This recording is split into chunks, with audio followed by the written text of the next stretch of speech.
Welcome please to the JVG podcast, where these G's are gonna spread their seeds of knowledge about the league. It's flourishing with these. These funny catchers seem to be well read, esteemed and honest. Like the man himself, Jeff Van Gundy. They are high IQ, so cerebral and funny. So if you're on the bus, just border on the dunny. Listen to the JVG NBA Tribute Show. Welcome to the Jeff Van Gundy Tribute Show here on the Deep 2 Podcast Network. My name's Magic Marco. I'm joined today by Lucas. How are you, Lucas? I'm well, bro. How are you? Very good. That's good. Really good, actually. Yeah, why? You seem to be buzzing. I just had a beautiful low-impact protein hit before the podcast. Very good. One of my very good friends, Lucas, made me some swordfish ceviche before we started. Yeah. Which is crazy. You just rocked up with a tub of cubed raw fish, a couple of limes, some tomatoes, some onions, some coriander, some avocado, some jalapeno, some tortillas. Yeah. And you just put it together and it was so good. Put it together, yeah. I really wanted to make ceviche I've wanted to make it for about 4 years now. So I thought now's as good a time as ever. Yeah. Since the ceviche you had on the boat in Colombia, is that? Oh, funny story, Marco. Yes, so I took So one time you had ceviche on the boat in Colombia. Took a boat from Cartagena in Colombia to Panama City in Panama. And on the boat, we had a, quote unquote chef, just a guy that could prepare food. And he caught a fish out of the ocean and made a ceviche. About 2 hours later, everyone else, there was 18 of us on this catamaran.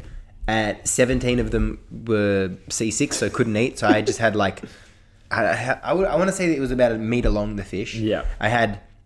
It seemed like a lifetime supply of ceviche, all to myself pretty much over the space of a day.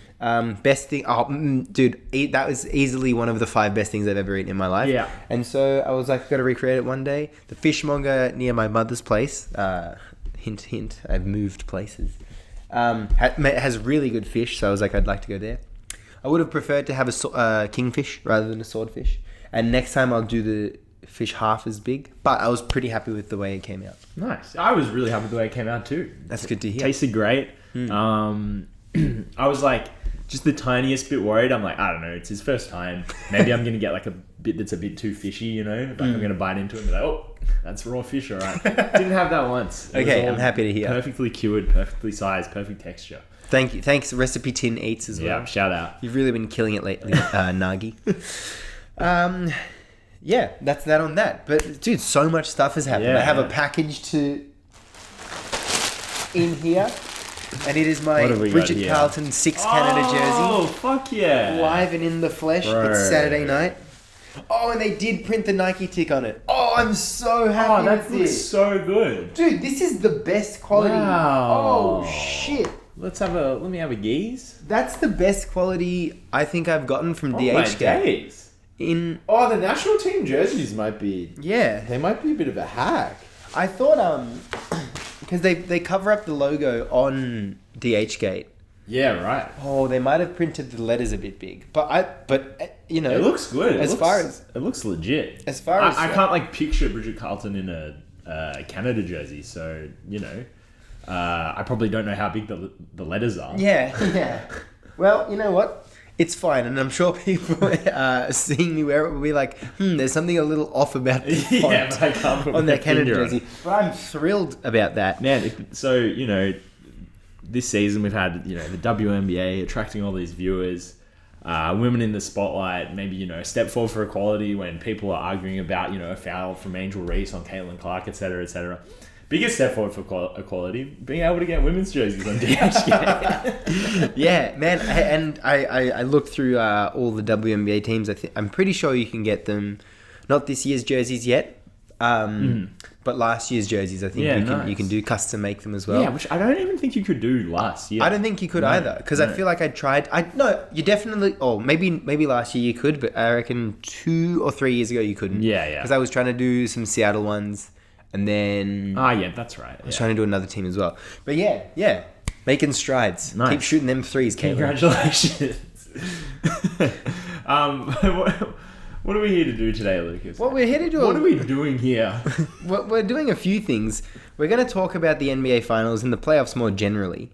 Yeah. But you asked me to create a game, and I think I'll leave the game for the end. Yeah, that's a good But idea. we could do a very similar segment to the game at the start. So the game at the end is going to be player A or player B. Right. But I've got one that we could Okay, start with. Yeah, I see what you're saying. That thing where you list the stats and then Yeah, I go yeah. like, oh, player A, of course. And you're like, that was fucking Isaiah Thomas. Yeah, and not the one with the two A's. Yeah. No, and the one with two A's, whatever. This is who's wrong, player A or player B. Now, player A was trying to... need to get annual leave off of work to pick player B up from the airport. Right. Now, player A deliberated back and forth. There was a lot of communication back and forth between player A and player B. Player A was like, can we confirm Wednesday morning is... Wednesday the 19th of June is the time to pick player B up from the airport. Player B said, yes. Are you sure? Yes, player A said, of course I am. I will do this for you. I'm, getting annual, so of course I can do this. I'd love to spend my annual this way, and it's it's the right thing to do. And player B said, okay, are you sure? And player A said yes. And so there was about 3 back and forths. Then player B sent the flight details to player A. Player A did not check the flight details. Right. However, player A had already taken the annual leave off for Wednesday morning. Right. And presumably player B checked the flight details as well. Presumably. So then there were a few more correspondence, maybe 3 more conversations back and forth where player A said, I will be there on Wednesday morning. And player B said, I am looking forward to seeing you there on Wednesday morning.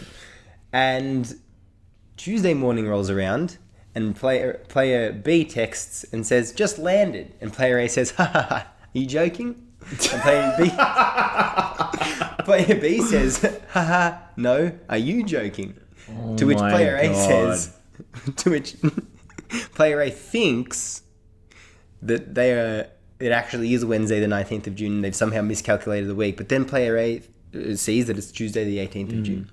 And then player A says, I'm so sorry, I thought this was tomorrow. Those two people communicated that multiple times. To which player B said, oh, that's crazy.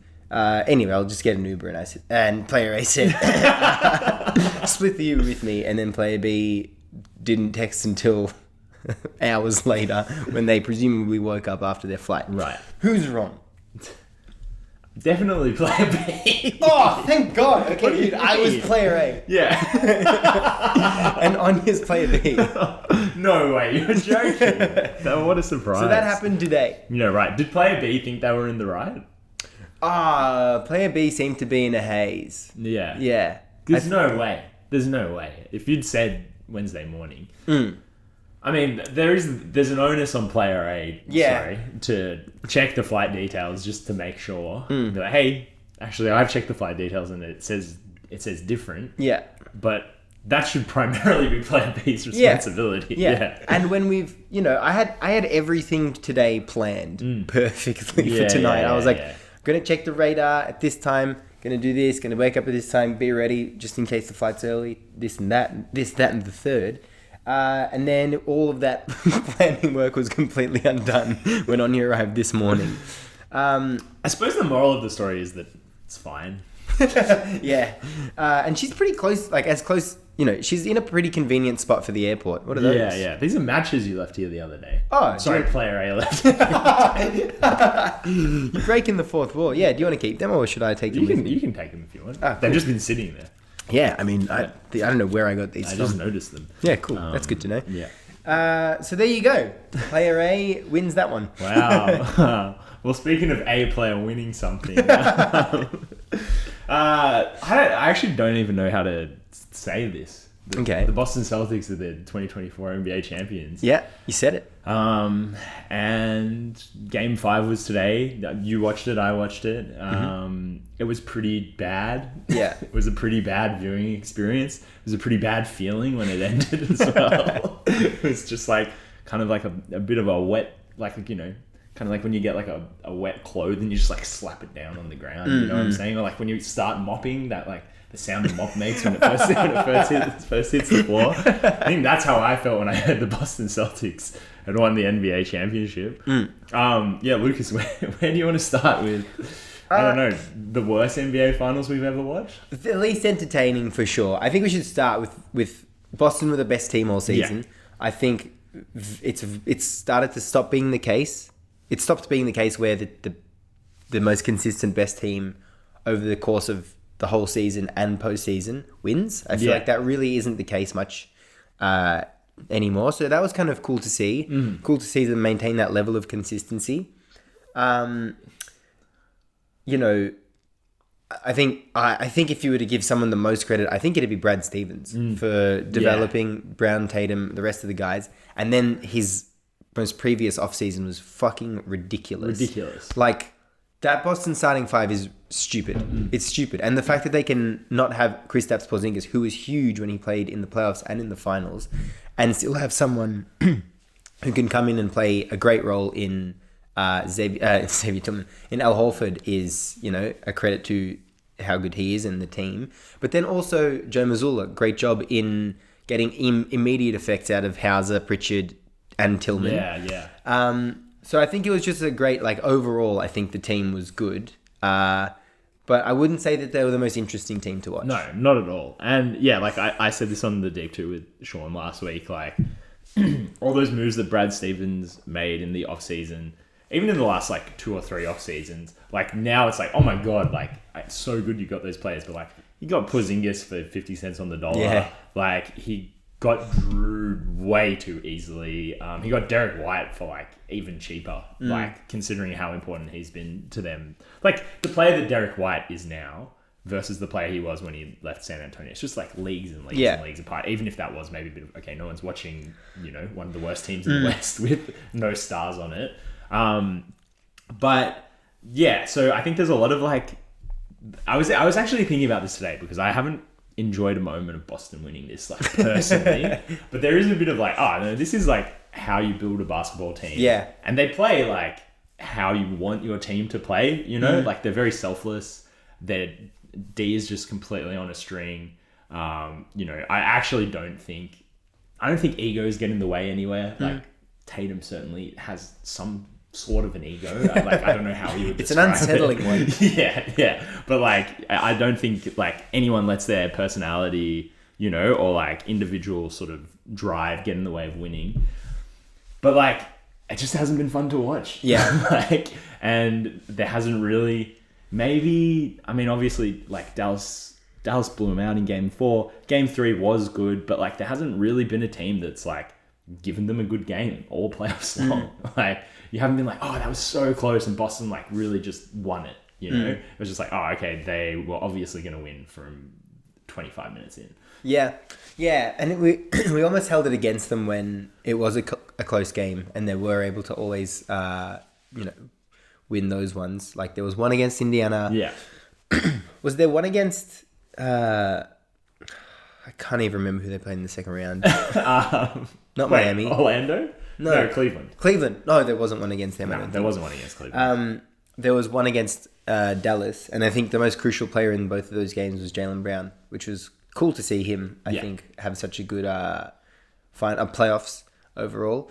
But yeah, I think that there isn't the same connection to these like champions as there have been over the past few seasons. I feel like we've had some like awesome finals lately. And yeah, you have like these like cult figures that come out of them, but like who's going to be the MVP of the parade, you know? Yeah. Like who's going to be like, oh, I didn't know that guy was, you know, a party animal. Yeah. Like last year, like the finals weren't super competitive last year, but it was this great crowning achievement for a Denver team that had like such a good playoff run. You know, and who were just so fun to watch. And then it was like Miami, who had absolutely no business there. You were just like, just rooting for them on every possession. Whereas Dallas, you're like, come on, like, do a bit more. Like, you know? And like, I don't know, maybe we'll talk about Dallas in a bit, because I think, you know, I don't think the disappointment of the NBA Finals is entirely on the shoulders of the Boston Celtics. No. You know? But yeah, like, Jason Tatum, who is meant to be the heart and soul of this team, is meant to be their best player. Every year they're like, why isn't he in the MVP discussion? Like, you know, he's obviously one of the best players in the league. Just clearly wasn't the best player on the team at any point in this series. Yeah. Like, what he played really well in game 3. And then he played well tonight when it was over. Yeah, Like, yeah. He had a good first quarter, but then it was like, oh my god, he's hitting step back threes, and it's like they're up 25 points. Yeah, Like- yeah. I think he was Finals MVP. Oh, he wasn't. No, he wasn't. Jaylen Brown. Oh, thank God, yeah, man. thank God. Okay, so this is speaks to I switched off the game as soon as it was over. I'm so happy about that because Yeah. Sean said Tatum was favored. My lunch break had just started. Yeah. And I was like, okay, that's the end of the basketball season. I'm very happy to hear that Jaylen Brown was the Finals MVP. He should have been. Mm-hmm. Well, no, Luka should have been. But if it had to go to a Celtic, then I'm happy that it went to Jaylen Brown. Yeah, that's cool. I'm actually really happy about that. Yeah. I thought it was Tatum. I thought it was going to be Tatum. You couldn't give it to Tatum. Yeah. 38, 26, 92 for the finals. Jesus. Yeah. Yeah. Oh my God. Yeah, and he bumped his points average up to 22 with a 31-point effort tonight. Yeah, Like- crazy. Oh my God. No, I was looking at that because if you exclude garbage time, he would have dropped. Yeah. But that's not that's That's not how it works. Yeah. Let's give them their flowers. Yeah. Because I feel like I'm also more upset about this than I am happy about. Yeah. Anyone else you happy about on the Boston side of things? Definitely Drew Holiday. Like, Yeah. You know, if he'd been like a one ring guy, it would have felt wrong. His whole career feels wrong in terms of accolades and achievements, where it's like, oh, you're just clearly the best perimeter defender and also like a really, really, really effective offensive point guard. Yeah. From like the end of his Philly days to like now, basically. Yeah. And I think he was also the player who probably sacrificed the most on this Boston team. Like, Yeah. particularly, he was in the dunkers spot for 80% of the finals. Like, he was much more of sort of like a connector rather than a play initiator. And then when, as Boston loves to do, some of their players didn't show up. He's like, all right, well, I'll just have like a really efficient 26 points. Yeah. Just played really, really good D on Kyrie and Luka all series long as well. But yeah, like he's also just the player I like the most. Yeah. On that roster by quite a far margin. He shot 50, 40, 96 on the playoffs. Yes. 53, 42, 100 in the final. Fucking hell, that's crazy. Super efficient, great defender. I feel like there was a bit of noise from some of those more hipster basketball podcasts that, like, you know what I've noticed, a trend I actually hate? Saying a player who's known as a good defender is a bad defender after they have like 20 bad games by Right. some fancy stat. Right. But it's like, because I feel like I can't remember who it was. I think someone said this about Drew Holiday. That he was like, he's on the way down now, but he clearly isn't. No. he's such a good defender. Yeah. He's such a great player. He's been great in the league. This is now the second time in a debut season he's won the ring. Debut season with a new team, he's won the ring, and yeah, that's great. It's so cool. It is cool that he's a 2-time MVP. Yeah. Like blend his prime, quote unquote prime, or just blend the points in his career where he had more responsibility with now this latter part of his career where he's just like, okay, I'm going to play, be one of the 5 best role players in the league. Yeah. And then also be able to be relied upon because I have got this track record of, having to run a team and an offense. So yeah, I think that's also a huge positive. How would you feel about Luka getting Finals MVP? It would have been great. It would have been like, honestly, I don't think he deserved it either. I don't think anyone deserved it. Like he was good, but he also, like I feel like he didn't hit a 3 for the last 2 games. True. Even in their win, I think he was 0 of 6 or something like that. Yeah. I'm gonna check that because I'm certain I'm wrong. I feel like I remember Doris saying something along the yeah. lines of that. How do you feel as though he went defensively? Completely fine, man. And would you like to elaborate Do you on? want to? Are we gonna do this now? You can do this whenever you want. I'm gonna This can speak be to Brian Windhorst right now. This can be the blend between Boston and Dallas. Boston, congratulations. I've been quite dour and low energy, so I'm really have to pick it up right now. Yeah. Brian Windhorst, listen, fat. So obviously you've all seen his comments after Game 3 after Luka fouled himself out. It was a close game. Obviously Luka Doncic has a problem with the referees. Obviously that is one of the negative things about him. Obviously he's not the best defender in the league. But where the fuck did you get the idea that the reason Dallas lost those first 3 games is because they were targeting Luka Doncic on defense? Like, honestly, what game were you watching, man? Yeah. Like, oh my God. The reason Dallas lost those games is everything good we've spoken about Boston. Boston, best team all season. Yeah. So connected. Like, everything going right for them. Luka Doncic playing on the Dallas Mavericks. Kyrie Irving didn't show up for 2 games. He played well in game 3. He definitely played well in game 3. PJ Washington, Derrick Jones Jr. forgot how to put the ball in the basket. Yeah. Daniel Gafford and Derek Lively were scared for the first 2 games as well. None of what went wrong for Dallas was actually Luka's fault in those first 3 games. He was busting his ass to keep them in every single one of those games. And yes, it is completely fair to ask one of your star players to not put themselves in compromising positions like that late in games. But to be the reason your team is here is because you did that is so fucking stupid. It's so stupid. It's so stupid. And then the worst part of it, which is not Piggy's fault. It's not Piggy's fault at all.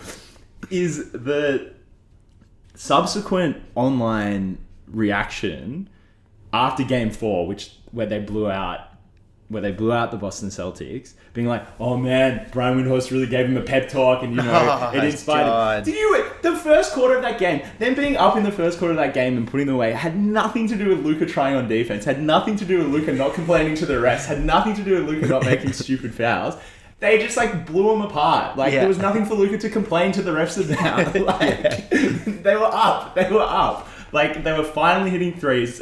He was finally finding Derrick Jones Jr. for lobs. The centers were both playing out of their minds, and Boston were doing their absolutely classic thing that they've done this season, despite being the best team in the league, which is that they love pissing the bed. That was why they were winning that game in the first quarter. Not because Luka Doncic heard Brian Windhorst call him out on ESPN after the game, and he's like, oh, you know what? Yeah, I'm gonna try harder on defense. I'm not gonna get hunted. Where did he even get this idea that he was the guy they were hunting? They weren't getting switches and ISOs onto Luka and being like, fuck yeah. Tatum wasn't cooking on anyone, let alone Luka Doncic in those first 3 games. That's just also not how Boston plays. They were hunting Tim Hardaway Jr. when he went on because he is this far below Luka Doncic. Yeah, they were also trying, they were reverse hunting Tim Hardaway Jr. They were trying to get him to score every single time. They get the ball in his hands and then post him up on the other end. They weren't doing that to Luka. So it just absolutely blew my mind. Everyone was like, fuck yeah, that's one of the coldest NBA commentator moments ever. It's what are you talking about? Yeah. Not only is it incorrect, the fact that it's incorrect makes his aggression so it's just so bad. It's just so bad to misread what is happening in a series like this. Yeah, I mean, I'm so glad you could get that off your chest, and I fully agree. I really get the feeling that he said that because he knew it was going to be outrageous. I don't think you can be around the NBA for that long and watch the first X amount of games of this series and be like, oh, Luka's the problem for the team that's losing. PJ Washington had 6 made 3-pointers in the finals series, the whole series. Yep. Derrick Jones Jr., shout out, had 3. Insane. Gaff and Lively, the Celtics had a great pick and roll D. I think that's where it all comes from. Yeah. But we're able to take away the lobs. They were able to take away Luka as a playmaker. And what did Luka do? Fucking got buckets. Yeah. They took everyone else out of the game, and then when all the pressure was on him, he would score. Yeah. And he would do it, not the most efficiently, but he would do it quite consistently. And he knew when it was being called upon, and he kind of went above and beyond to do it. And I think that he's just he's one of the 5 best players. He's one of the 3 best players in the world. It's him and Jokic. Yeah, I think those are the 2 sure. at the top For sure. And it's really satisfying as someone whose descendants are from Yugoslavia to have 2 Yugoslavians at the top of the basketballing world. 2 Yugoslavians and a Greek. True. Far out. Forgot about the WOG. Yeah, top of my favorite sport. It feels fucking good. So maybe Brian Windhorst is speaking directly to me. Fuck you, Brian. Piggy. Yeah, like there's no way you can come away from that and be like, Luka's 1-on-1 D is the reason this team is out of this series. It's ridiculous. The Mavs were playing with found money. No one was picking them to make the finals. Like, surely no one was picking them to make the finals. And everyone had Boston as the favorite all year long. So Boston 5-game series to win the ring against them. I think that's the most probable outcome. I said Boston in 7. You know, 1 game in, 1.5 in. I think everyone was kind of. I think everyone's prediction was wrong. Yeah, half a game into this series. And let's say Luka doesn't foul out at the end of that game, and Dallas win, which like I don't even think they necessarily would have. Like I think Boston had found their groove again in that game. Like Boston are not going to go into Game 4 the way they went into Game 4. But they went into Game 4 being like, oh, we're 3-0 up. Like we've dropped a game in rounds 1 and 2 and we shouldn't have, and we were just completely fine. And they were in Game 5. Like they just had no trouble winning. And then I think this will be my final point on it. Like, I think there's been a lot of talk about just like how ESPN, NBC have like not done the best job of covering this finals. Right. Like the Doris Burke, JJ Redick pairing has been pretty uninspiring in terms of, play-by-play calling. They were missing Jeff. Yeah, they were. They were for real missing Jeff. There was no Jennies about it. They had no chemistry. Like JJ Redick's saying Twitter jokes, and then Doris was being like, "Oh, what does that mean?" He's talking about ethical scorers. Like, shut up. Anyway, getting beside my point. Then, like, the halftime show is obviously awful. Like Stephen A. Smith and whichever New York Knick they could find. Like Julius Randle and Josh Hart just shouldn't be the halftime show for the NBA finals. When you have Charles Barkley, Shaquille O'Neal, and then like all of their coverage during the finals has been like, oh, the fucking UConn coach isn't going to take the Los Angeles Lakers job. Like, if the finals would have been these finals would have been a hard product to drum up interest in, I think, because of how one-sided they were. But like, do a better job. There's so many ways you can like keep interest in, honestly, like one of the greatest. Let's call it like it's the greatest final stage of basically any sport, the NBA finals. It's like such a good format, and it delivers time and time and time again. Didn't deliver this year, but like, the fact that that's how you approach the sport is by like having this kind of like fake outrage from someone who's been involved in the NBA for decades, knows that what he's saying isn't strictly true, and is just saying it because he knows it's gonna fucking blow everyone up online. It's just like, that's why people don't like ESPN coverage of the NBA. Fucking full stop. And like you go through the same cycle year after year as ESPN. Surely you got a couple tricks up your sleeve. That you're like, oh, let's sit on this because we know that, this engine can run shit for 11.5 months. Surely you've got some some brains in there that are like, oh, I've got this idea, and then someone else is like, oh, I've got this idea, and then they're like, okay, let's save it for the finals. And you bring out a couple, you bring out 5. You have 7. You have 1 for each game, just in case, just to keep interest for just each game. But yeah, I think you're right. The coverage was part of the reason it was like kind of underwhelming. It just didn't have the same feeling as other finals. Not at all. Yeah, that's all I'm going to say. Cool. All right. Well, how did you feel about the playoffs more generally, Lucas? Do you think I won't go first, but I think there's kind of echoes of what we saw in the finals throughout the whole playoffs. Yeah. Look, I'd agree. I think I've had many conversations about this with many people. A lot of blowouts for a playoff series. I think I've been more interested than other people. I think I've been more entertained than most people. Even some of those blowouts I found really entertaining. When you look at like the whole series, and one team's been able to, like, let's take Mini and Denver. First 2 games, it was like Denver just weren't in the series at all. Next 3 games, it was like Mini weren't in the series at all. And just to see like the change in the way that the game plans of each team were able to change and be so different from game to game, I think was pretty interesting. I think it was just an interesting thing to follow. I feel like Knicks 76ers, I was quite entertained by that series. And I feel like that had a bit of that to it as well. Oh, no, I feel them were quite grueling. Oh, no, actually, they were all really close. The Knicks wins were grueling, but I feel like the 76ers might have had an easy-ish one. But or one with a bit of a buffer. How did that series finish? Did it go to 6? Knicks, I think it was Knicks in 6, yeah. Knicks won either way. Yeah. And then, Sixers won 1 game by 11 and another by 6. Yeah. In OT. So, they all went the distance. Oh, no shit. Yeah. Okay. That was a good series, that was the thing in the Pacers series about the Knicks that they kept bringing up was like how many minutes they've played, how many close games. They've never had like a game where they could sub out their unit, which means that they all got injured. Yeah. Or, I mean, Tibbs playing them all year long is why exactly they got injured. But overall, I love how I didn't even intentionally go to the Knicks, but like when I wanted to pull on an example, I just fucking chose the biggest one.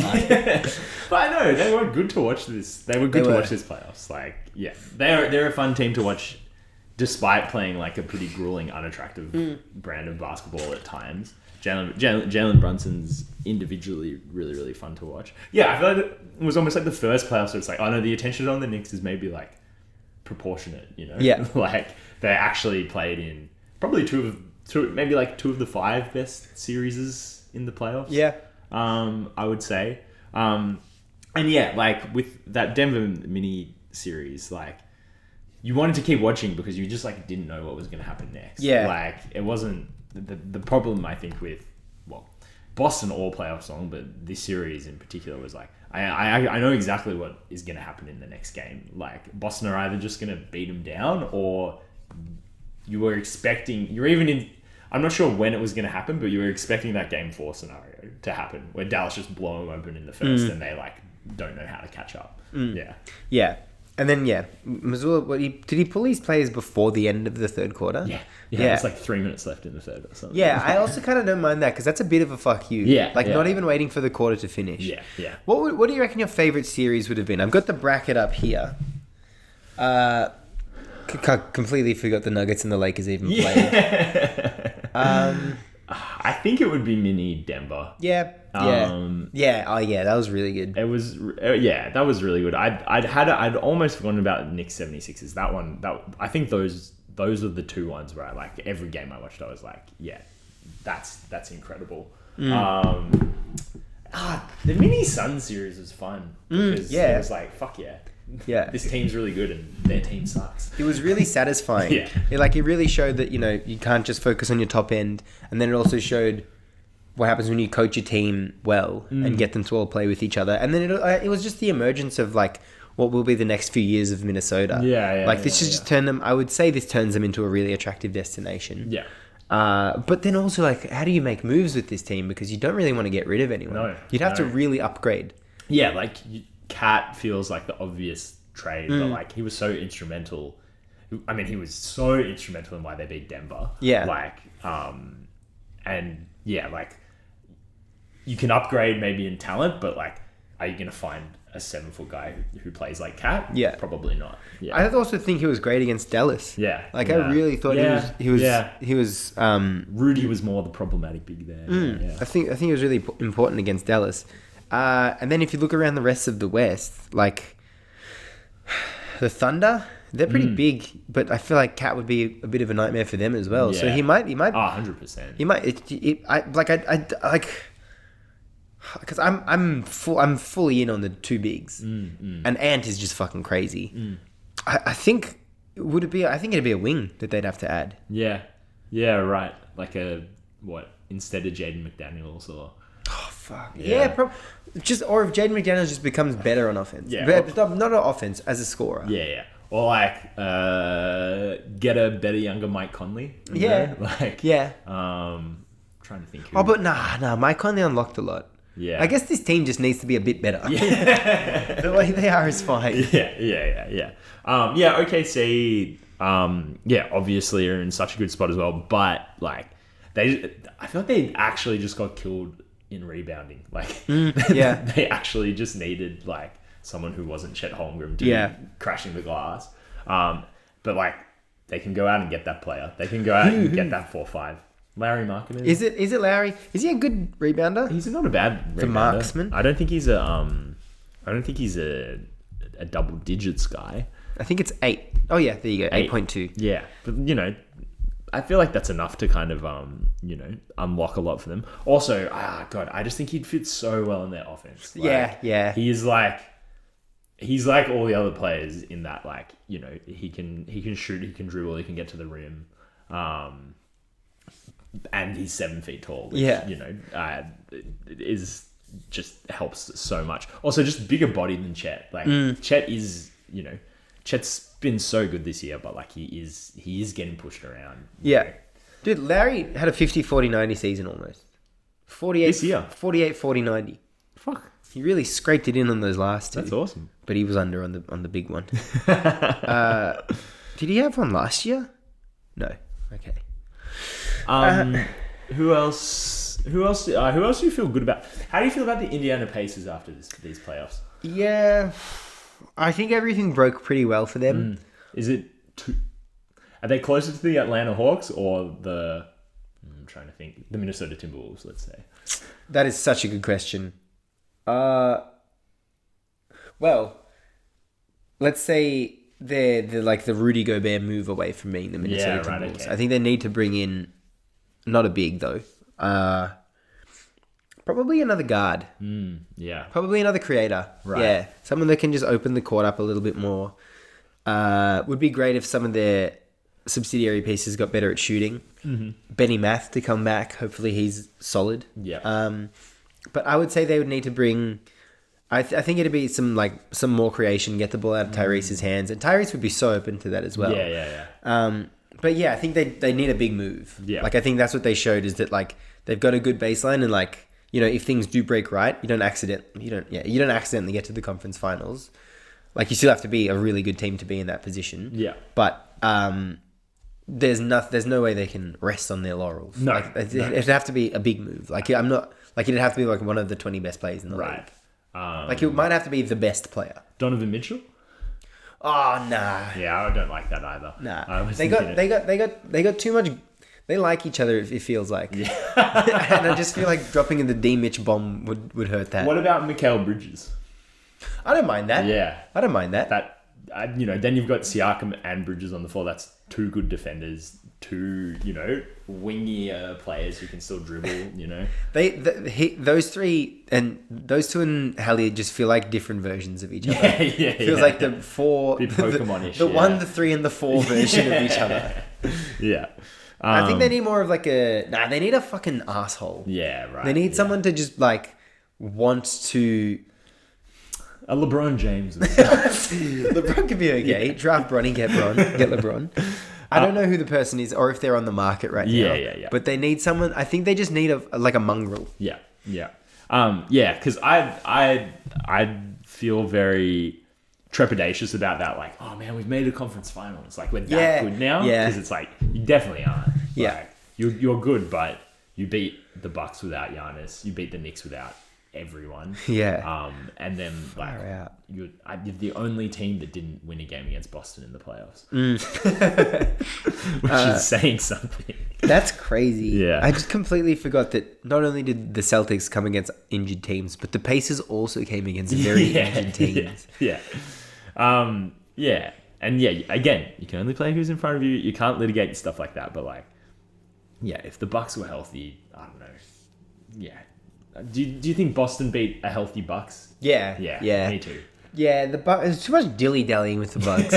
There's too much fucking around. Like, it was just stupid. Just sort it out. Yeah. Like, Milwaukee would have the best player in that series. And if Dame wasn't being weird, they could on some nights be the best. He could be the second best player.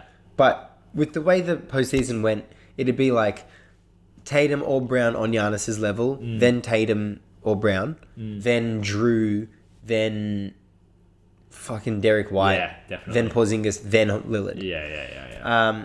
So, and I don't know if it'll be a time or a chemistry thing with the Bucks because like you're in your mid-30s now, Dame, and like you gotta just sort it out. 100%. I honestly think it might be like too late almost. You reckon?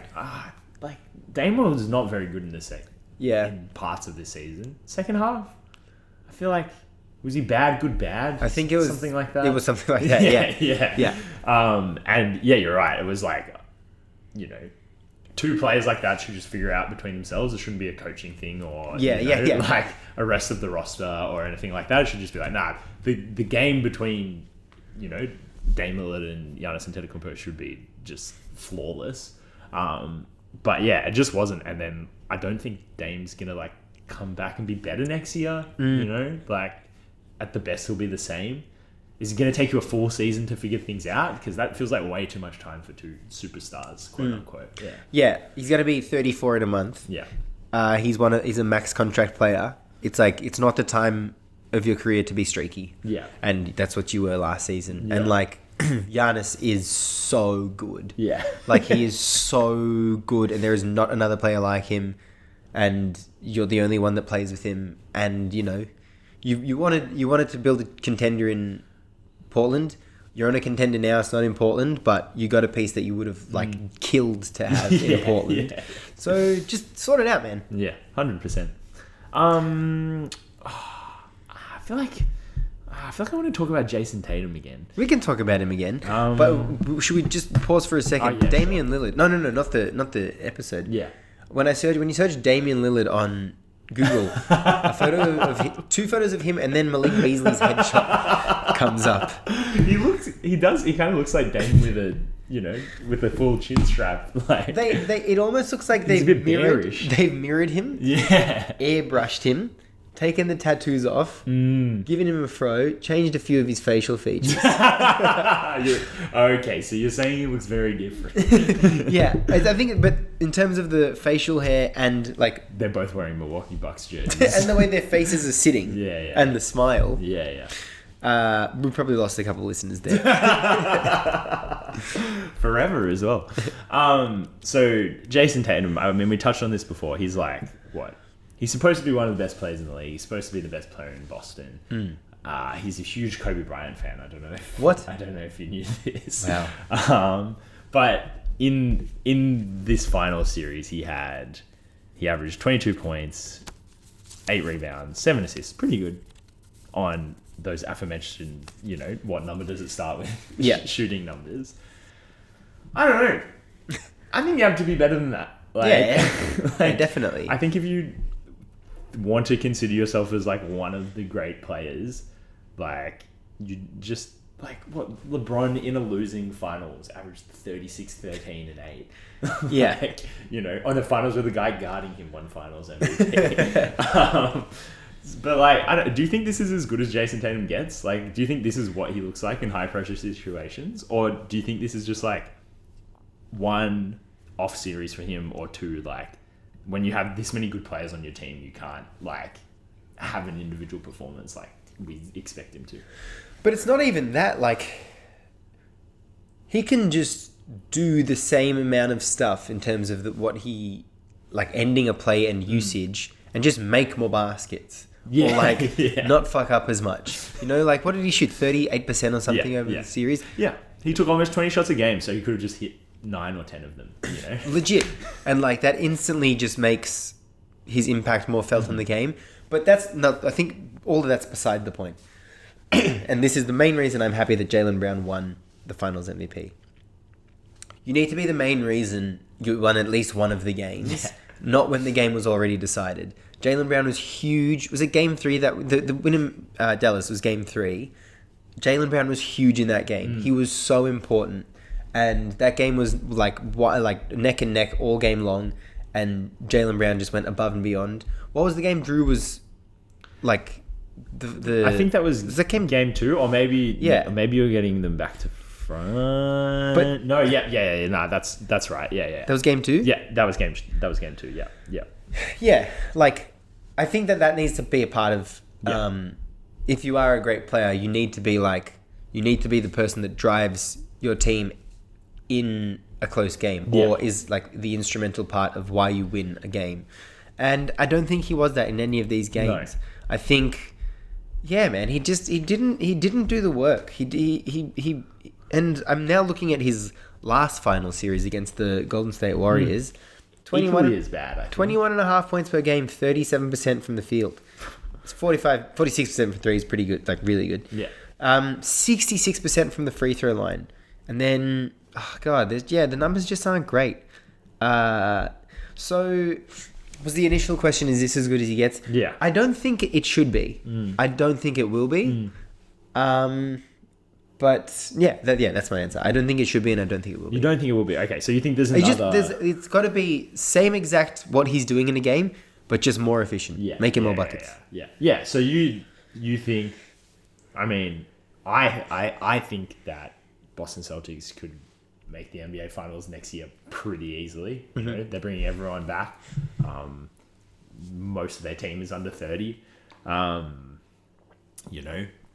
Hopefully Porzingis isn't as injured.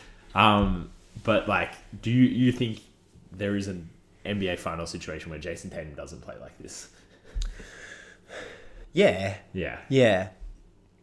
Like, they were the rest of the team were really patient with him. Yeah. They were really bringing him along. And then, he still put up good numbers. Yeah. But I just don't think he was as crucial.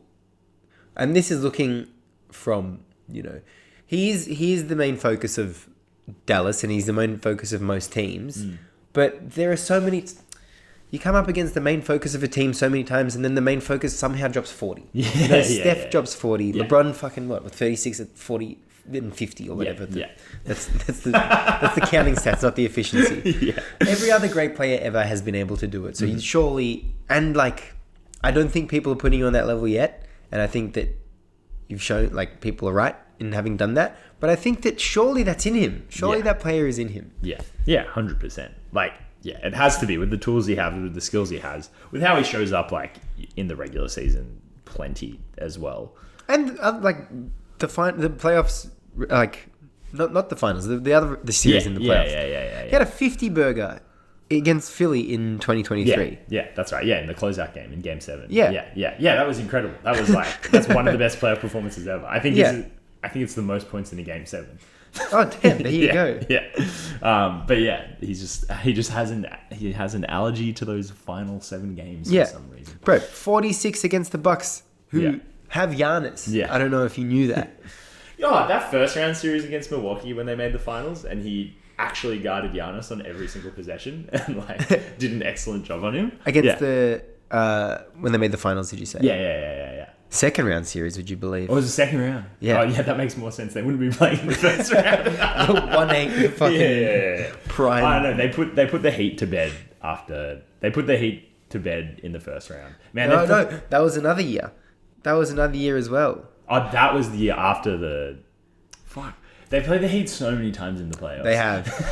No, the year you're thinking, where was that? That was really... Who did they play in the first round? Brooklyn. Which I don't remember at all. Wait, what? They swept Brooklyn.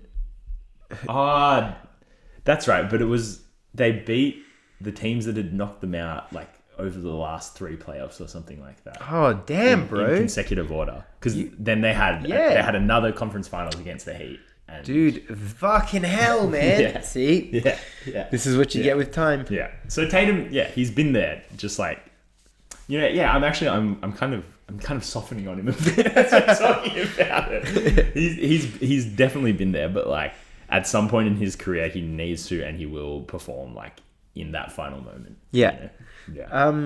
So when as Marco just had his little history lesson there, when he says it's the worst finals he's seen, it it means something. The fact that you remember that is pretty impressive. Oh, thanks, man.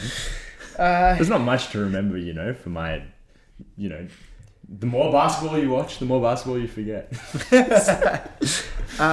Should we move to this game I prepared? Yeah, of course. Fuck, I almost forgot So about in the the game. lead up to this episode, Marco, we planned a few things, and Marco said maybe we should do a game as well.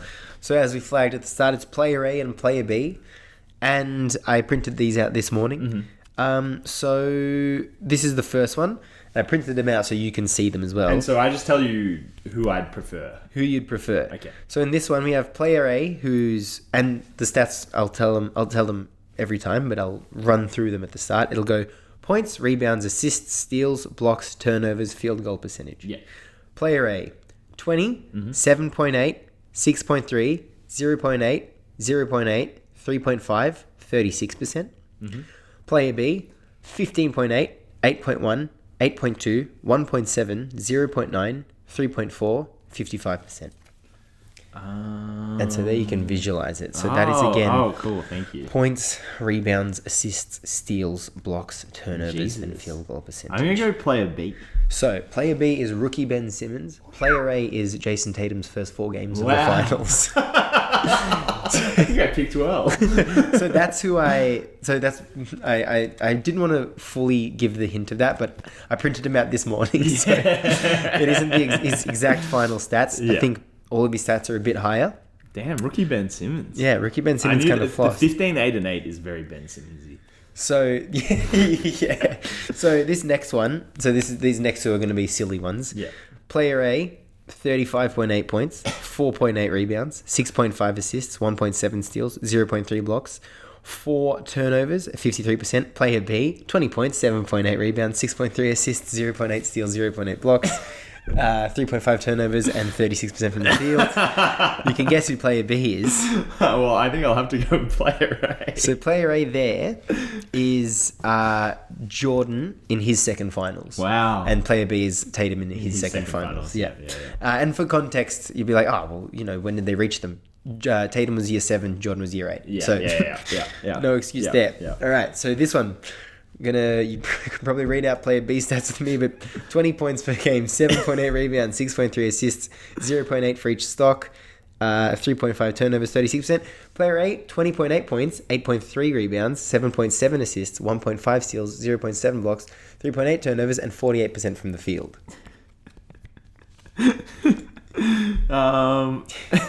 I'll have to go with player A. So, player B is, of course, Jason Tatum through the first 4 games of this finals. And this player A is Scottie Pippen in his second finals. So not only was Tatum less good than the number 1 option from that ring, Oh my he was also God. less good than the number 2 option That's from the same exact crazy. ring. Wow.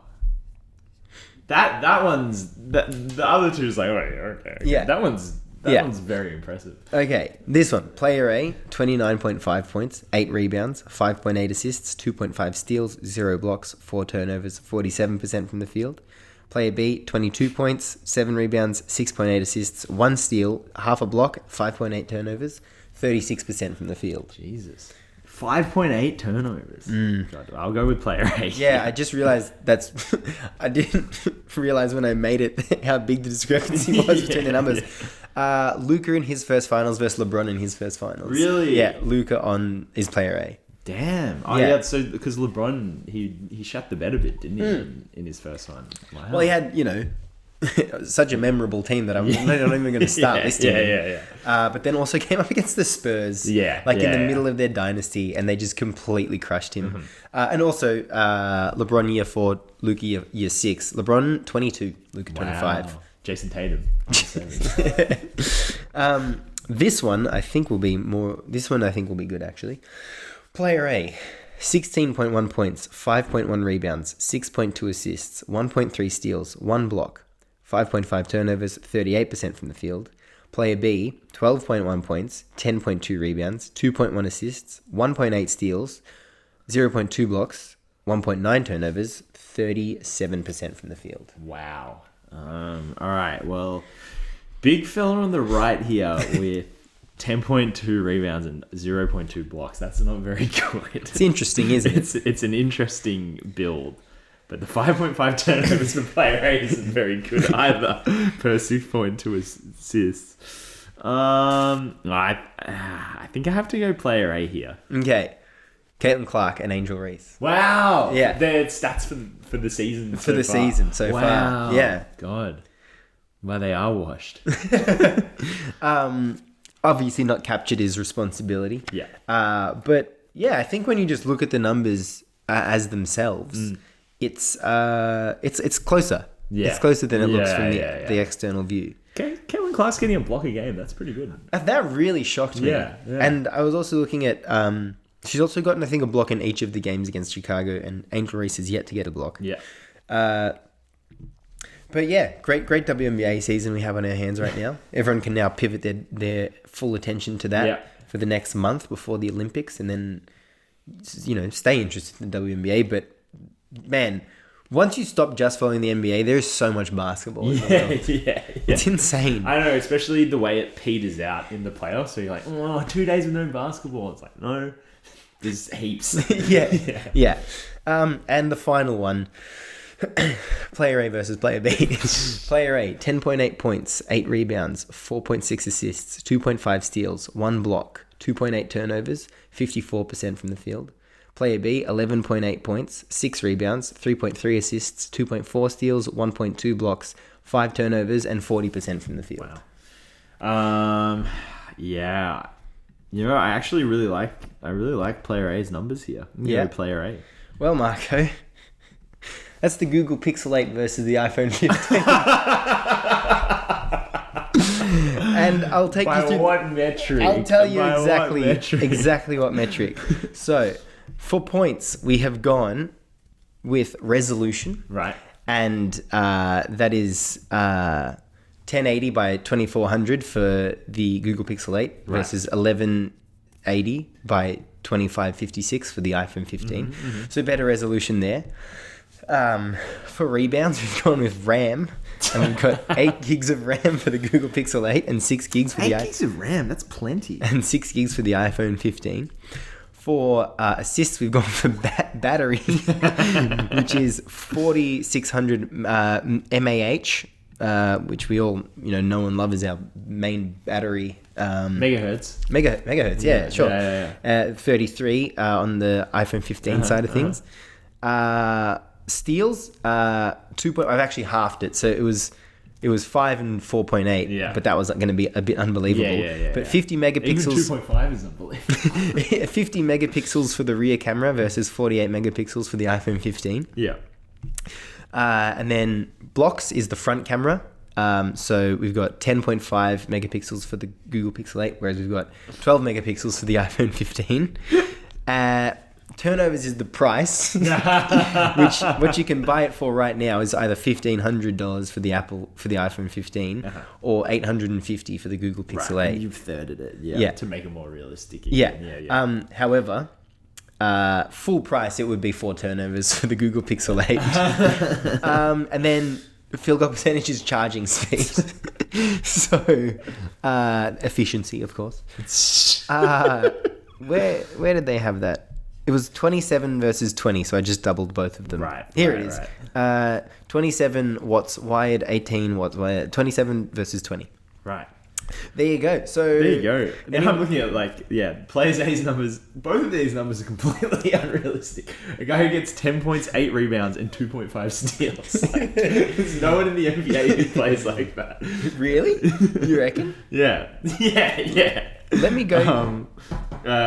Someone who's averaging 3.3 assists and 5 turnovers. Maybe Scoot Henderson. Could it be Scoot Henderson? With 40% from the field. Fuck, that might be a good shout, actually. And 2.4 steals. Oh, okay. Alex Caruso, 10 points, 2 steals. But then 3.8 rebounds, 3.5 assists. Caruso was actually my first thought. I was like, he's a 10 points per night sort of guy. Herb Jones, 11 points, 1.4 steals. Yep. That's still 1.1 steals less than Player A. Yeah, true. God, the steals are quite high, aren't they? Yeah. Walker Kessler, 8 points, 2 blocks, 8 rebounds, 1 assist. No. No. I think he's been the closest so far. These are some freaky plays here that you've got here. Well, and it makes sense that they're phones. Yeah. So there you go, Marco. Wow, that was great, Lucas. Yeah, That was a you really good enjoyed game. that? Play Also, these are Rainbows, beautiful play- little printouts. Like, Yeah. you got nice little. Well, you can nice print little grid. directly from Google Sheets. Really? Yeah. Off your phone. Oh, no, but I'm sure you could Yeah, as right. well. Yeah, wow. But I did it off a You're computer. fully Google pilled. I know, I'm so Google pilled. Do you want to ask me any questions about this phone? Where do you get your ideas from? And that is all we have time for this episode of the Jeff Van Gundy Tribute Show. Thank you for joining us. I had a great time. Yeah, that was awesome. That was a really good episode. I felt good about this one ahead of time Yeah, as me well. too, And I me think too. you were really excited, especially for the Brian Windhorst soliloquy. I hope I delivered for you. Oh man, you killed it. That was so satisfying to listen to. So yeah, keep your ears and eyes peeled. See you next NBA season, but also see you next week. Bye. For other stuff. Bye. Bye.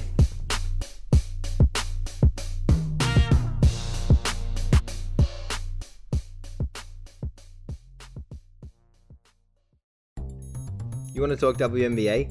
Maybe some WNBL? Australian Opals chat? Heck, even dabble in some EuroLeague? Find the W Basketball Show on the Deep 2 Podcast Network. The NBA moves so quickly these days, it's hard to keep up. Shams and Woj are breaking stories left and right, but the Quick Time Out is right there with them to keep you informed on the latest NBA news. Stop in and let us break it down as it happens. Find the Quick Time Out on the Deep 2 Podcast Network.